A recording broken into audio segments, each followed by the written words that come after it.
Hello, good afternoon. Welcome to the Assembly Committee on Health and Human Services on this May 31st, almost to the end of our session.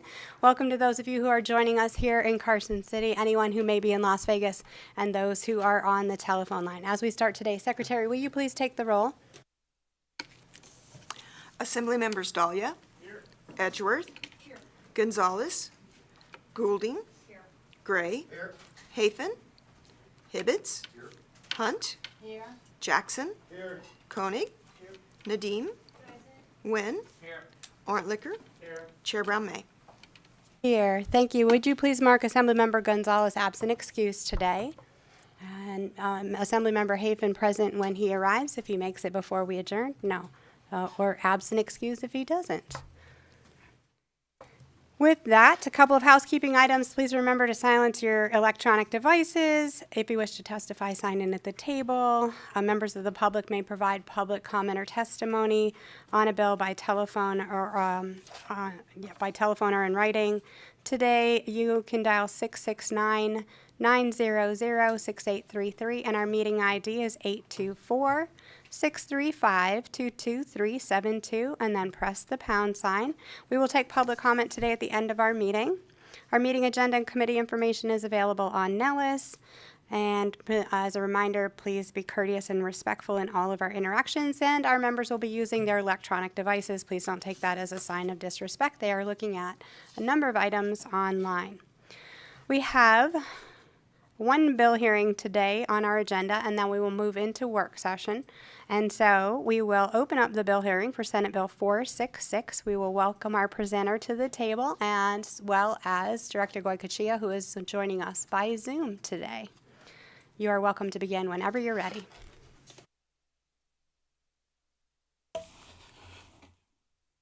Good afternoon, Chair Brown-May, members of the committee. For the record, my name is Doug Ferris, and I serve as the Deputy Director for the Nevada Department of Agriculture. And as Chair Brown-May said, Director Goycochea is online, so he'll be my phone a friend if I lose track here. Today I will be providing you a brief overview of Senate Bill 466. I just have some bullet points to go over, and then we'll be open for any questions if you have any. Senate Bill 466 transfers authority to NDA from Health and Human Services to inspect food establishments in counties that do not have health districts or health districts that request NDA perform these inspections. It expands NDA's existing operations surrounding food safety that are already in place at the department. And there's already been budget components previously approved earlier in the session for both NDA and HHS. So this is merely accompanying and enabling language to transfer the program from HHS to NDA. This streamlines regulation of food inspections by placing cottage food and farm to fork and other programs under one entity, being the NDA. And then the Amendment 892, which revises provisions relating to cottage food operations, farm to fork events, and requires NDA to review assessments for the cost of inspection services provided to a county to ensure financial solvency of the department as it provides those inspections. Along with that, we do have a conceptual amendment that was agreed upon between Director Goycochea and NACO on Thursday, and just revises the language a little bit so that NDA reviews of solvency will be determined through the regulatory process. Moving on to Section 22, existing law for cottage food operations is exempted from certain requirements governing food establishments. That previously was $35,000 cap. This revises it to $100,000 cap. And then Section 23 revises farm to fork previous requirements to allow events to source meat protein from off-farm facilities that meet state law requirements under the federal or state meat inspection programs. And then finally, with the approved budget piece already in place, the NDA will receive additional staff who are presently at HHS and serve in the roles of inspectors. Those staff currently carry out the regulations permitting food establishments, and they'll continue to do so at NDA, in addition to supporting the state meat inspection program that NDA now has. So with that, unless I've missed anything that Director Goycochea would like to add, I will stand for questions. Thank you for your presentation. That was very quick. Thank you. Director Goykachi, is there anything that you would like to add in this presentation? Thank you, Madam Chair. Director Goykachi for the record. No, I think Deputy Director Ferris handled it well. I would just like to thank you and the members of the committee for allowing me to do this virtually today. It is much appreciated. Thank you. Thank you, Director Goykachi. We would also like to acknowledge the eighth grade valedictorian speech. That is monumentally important, even though we're coming close to the end of session. So we appreciate that you're able to be with us at all today. Thank you. Members, any questions?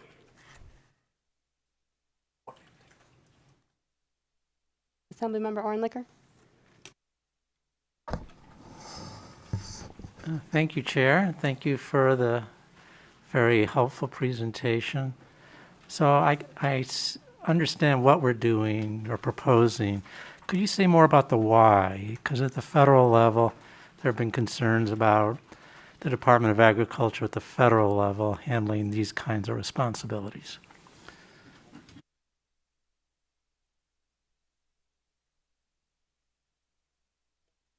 You want me to take that, Doug? So Director Goykachi for the record.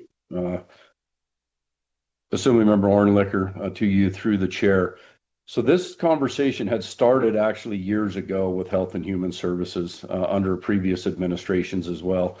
And it just never came to fruition. There's always been a little bit of confusion about cottage food, craft food, farm to fork events, and who has that authority to approve those and who has that oversight. And so earlier last year, Director Whitley did come to me and said, we're looking at trying to offload some of these programs and make them more concise. It would fit with you because you do have environmental inspectors in the meat and poultry side and also in the dairy food safety program that we have at the agency. So we thought it was very efficient to bring it all under one, rather than us hiring additional inspectors to go to our rural communities and do that inspection work that's needed. These members from HHS, some of them already live in these remote areas and in our rural counties. So we wouldn't have to hire additional employees. They would cross-train with us so they could do the meat and poultry inspection as well as the food establishment and cottage food that they're currently doing at HHS. They would just do it under our banner. So really, it's just a model of efficiency, sir. That's what we're trying to do and why we're trying to do it. And there's really no nexus with the federal government at all. The only nexus would be the meat and poultry inspection that we already do, and that is in cooperation with USDA FSIS. Follow up, go ahead. Yeah, sorry, my reference to the federal was more that, does this put you in a conflicted position? Because sometimes the interests of one would hope that the farmers would recognize that having a healthy and safe product is in their interest, but it doesn't always work that way. And so at the Department of Federal level, sometimes there's a conflict between the economic interests of the producers and the health interests of the public. And are you going to be in a conflicted position as a result of this? Assemblymember, thank you for the question. To you through the chair. So no, we would not be. We do work with the FDA, and food safety and public safety is our number one priority at the Department of Agriculture. We do that currently. We are the entity that is responsible for zoonotic diseases, those are diseases that can come from animals to humans. We take that very seriously. And so it is all about food safety for us. Again, with our dairy, we had the high path situation. We addressed that aggressively. That was a prime example of how economically that was impactful to our producers, but we did the right thing. We issued those quarantines and we got them through that in a timely manner, and there was no spread to the human public. Thank you. Next, Assemblymember Koenig. So mine isn't a question, is more just a statement. So this session I'm carrying a mobile meat packing bill that would allow mobile meat processing. And we had the hearing yesterday in the Senate, and it looks like everything's moving forward. But by this transfer, that would give them the manpower to be able to do the inspections for the mobile meat packing plant a lot easier. Without these extra positions, there would be could be a delay to have that happen. But with these extra people, they would be able to get to it pretty much right away and make this happen. So obviously, just by seeing it from that end, that the added workforce to the Department of Ag would benefit, the constituents of this state.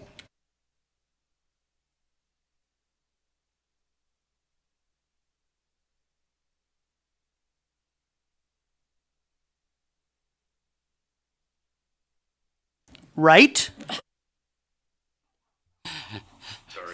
For, You made a statement. I did not know if you wanted an answer. Director Goycochea, for the record.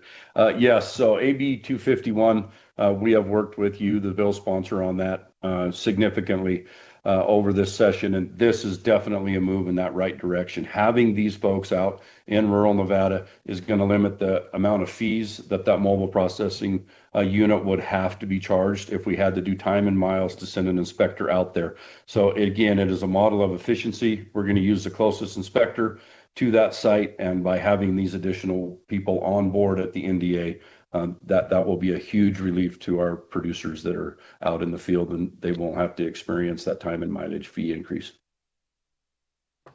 Thank you, Director. Members, any other questions? I have one. Deputy Director. Director, could you speak to the employees that are currently doing this function that are preparing to move over to your division? Is anyone going to lose their job as a result of this change of function? Can you talk us through that a little bit? Director Goycochea, for the record, I'll start, and Deputy Director Ferris can add in if he wishes, but no, there will be no loss of jobs here. We are bringing that program over in its entirety, along with the individual that leads that program now. That individual has a wealth of knowledge, and we are very thankful that she has worked with us throughout this process on this bill and other bills this session, like she's already a member of our team. So we're very excited. We actually did a remodel in our headquarters over the winter, and we've created additional space for these employees in anticipation that this would be approved. So we're looking forward to it, and there will be no loss of employment. Thank you for that clarification. I appreciate that.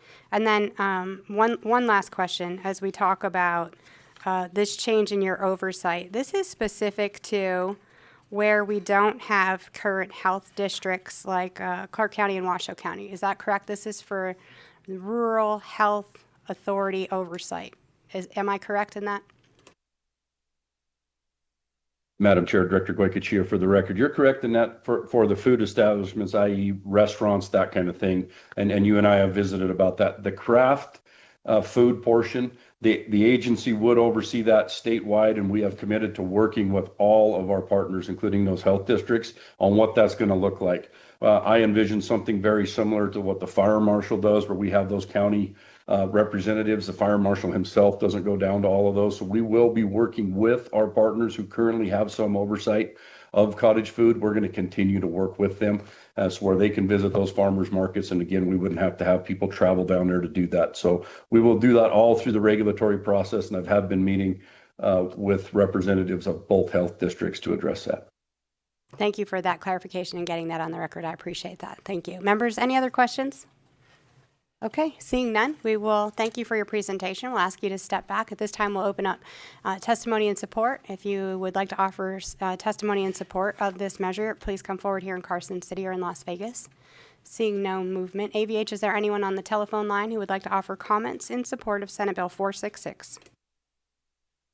If you would like to testify in support of Senate Bill 466, please press star 9 now to take your place in the queue.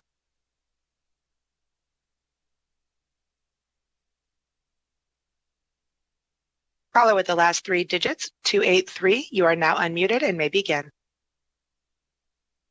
Madam Chair, Go ahead. can you hear me? We can. Go ahead. Madam Chair, members of the committee, my name is Bevan Lister. I'm the president of Nevada Farm Bureau. Nevada Farm Bureau strongly supports this change. It will be a tremendous benefit to our members to have those authorities and jurisdictions under one head where we know we can reach to for both clear answers and clarifications, as well as straightforward licensing systems for those cottage industries and our farm to fork kind of establishments. So long story short, Nevada Farm Bureau strongly supports this.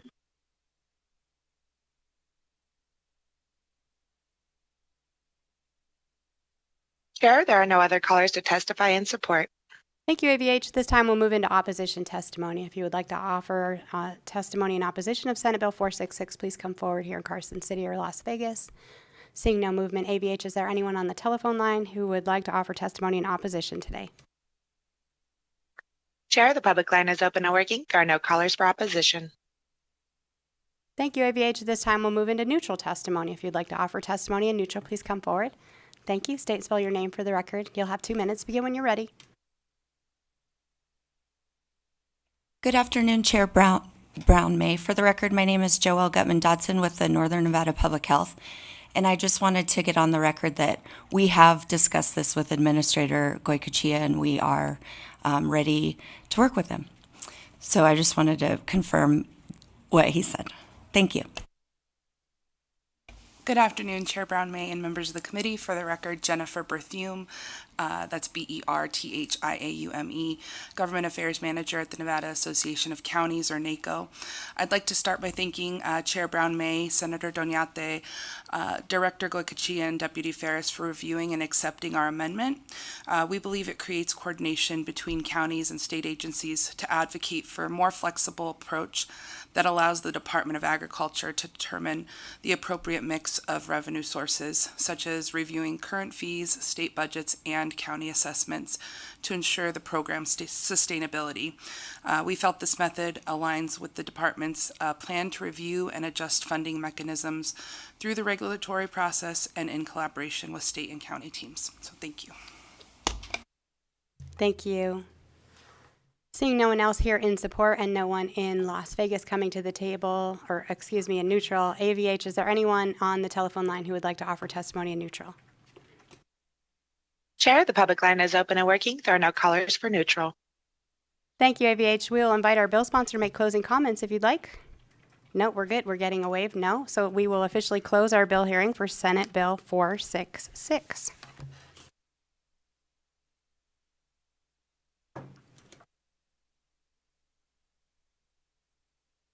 Okay, members, the next item on our agenda today, we will move into work session. As a reminder, the speaker has waived all of our time rules, and so that we are able to hear a measure and then work session it so that we can move it along the process. We will start today with Senate Bill 466, which is the bill that we just heard. And as you will recall, this bill revises provisions governing the authority of the State Department of Agriculture relating to food and water. We did just hear this measure, and in testimony was noted that there is a conceptual amendment that was presented. However, that amendment is something that legal is currently working on my behalf. I look forward to presenting a personal amendment on the floor later today to address that concern. So as of today, we will be considering this bill as it was presented and as you have in front of you. Are there any questions on this measure? Seeing no questions, I will entertain a motion to do pass. Motion by Vice Chair Wynn, second by Assemblymember Gray. Is there any discussion on this motion? Seeing none, all those in favor say aye. Aye. Any opposed, nay. Motion carries unanimously. I'll take the floor statements for each of these measures. That leads us to the second item on our work session agenda, which is Senate Bill 494. The reprint one is online. Members, this is the one that we heard in joint committee on May 27th. I will turn this over to Mr. Florence. Thanks, Madam Chair. Davis Florence, Committee Policy. I ask for the record, Senate Bill 494, which is sponsored by the Committee on Finance on behalf of the Office of Finance and the Office of the Governor, makes revisions relating to Health and Human Services, and as the Chair mentioned, was heard in joint committee on May 27th, and there are currently no amendments at this time, and the appropriate motion would be do pass. Thank you, Chair. Thank you, Mr. Florence. Members, any questions? Seeing no questions, I will entertain a motion to do pass. Motion by Vice Chair Wynn, second by Assemblymember Hunt. Is there any discussion on this motion? Seeing none, all those in favor say aye. Aye. Any opposed, nay. Motion carries unanimously. Thank you. That concludes our work session for today. The next item on our agenda is public comment. So we would invite anyone here who would like to offer public comment to come forward at this time. Seeing no one here in Carson City and no one in Las Vegas, AVH, is there anyone on the telephone line who would like to offer public comment today? Chair, the public line is open and working, and there are no callers for public comment. Thank you, AVH. Members, that concludes our business for today. I will say thank you very much for your time and attention and your quick work. I believe that we have once again concluded the work of this committee. Hopefully the third time is the charm, I'm wondering. And with that, we are adjourned.